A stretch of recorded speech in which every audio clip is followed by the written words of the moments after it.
शांति।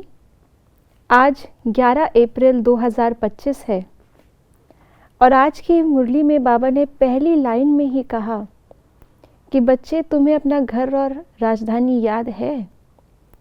घर और राजधानी याद वर्तमान में रहे, उसके लिए क्या आवश्यक है?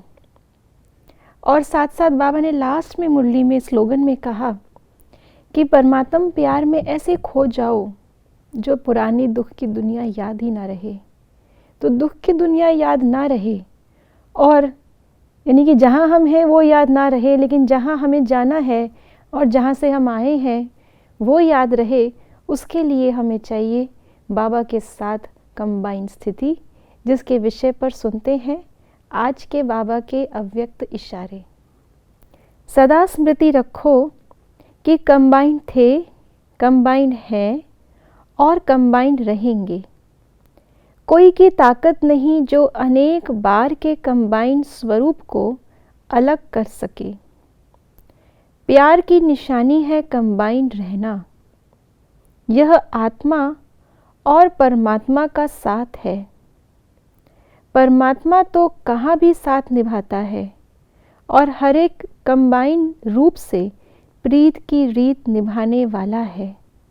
बाबा कई बार कहते हैं कि ये पूरा खेल 3 शब्दों का है, कल, आज और कल। कल हम क्या थे, कहाँ थे, किसके साथ थे? आज हम कहाँ हैं, किसके साथ हैं? कल हम कहाँ होंगे, किसके साथ होंगे? और तीनों में एक ही उत्तर आता है, कल भी हम आत्मा थे, अपने घर में बाबा के साथ थे। आज भी हम आत्मा ब्राह्मण स्वरूप में हैं, संगम युग में बाबा के अंग संग हैं, साथी है। और आगे भी हम आत्मा राजधानी में ब्रह्मा बाप के साथ होंगे। तो अगर इन तीनों शब्दों को, पूरे खेल को देखें तो पूरे खेल को एक शब्द में अगर हम समा लें तो वो एक शब्द होगा कंबाइंड। कल भी हम साथ थे, आज भी हम साथ हैं, कल भी साथ रहेंगे। तो अगर कंबाइंड याद रखेंगे तो पूरा चक्र याद आ जाएगा, और अगर चक्र को याद करेंगे तो कंबाइंड याद आ जाएगा। और ये केवल एक चक्र की बात नहीं है, ये कल्प कल्प की बात है।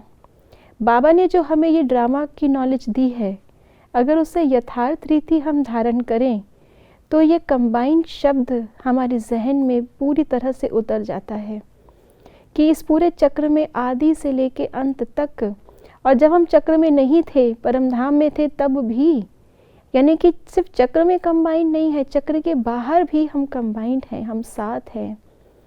और कल्प कल्प अनेक बार के कंबाइंड हैं। तो अगर ये स्मृति हमने गहराई से रियलाइज़ कर ली, अनुभव कर ली, सिर्फ इस हद में कंबाइंड नहीं लेकिन बेहद में कंबाइंड स्वरूप अगर हमने अपना अनुभव कर लिया, जो ब्रह्मा की 1000 भुजाएं दिखाई हैं वो मैं ही हूँ, जो विराट स्वरूप परमात्मा का दिखाया है उसमें हर स्वरूप में मैं ही हूँ, तो इतने बेहद के कंबाइंड स्वरूप को कोई अलग कैसे कर सकता है? और साथ साथ कंबाइंड भी किसके हैं? कोई मनुष्य आत्मा के नहीं, परमात्मा के। परमात्मा तो कभी कंबाइंड स्वरूप छोड़ेगा नहीं। तो बस मुझे अपना ध्यान रखना है।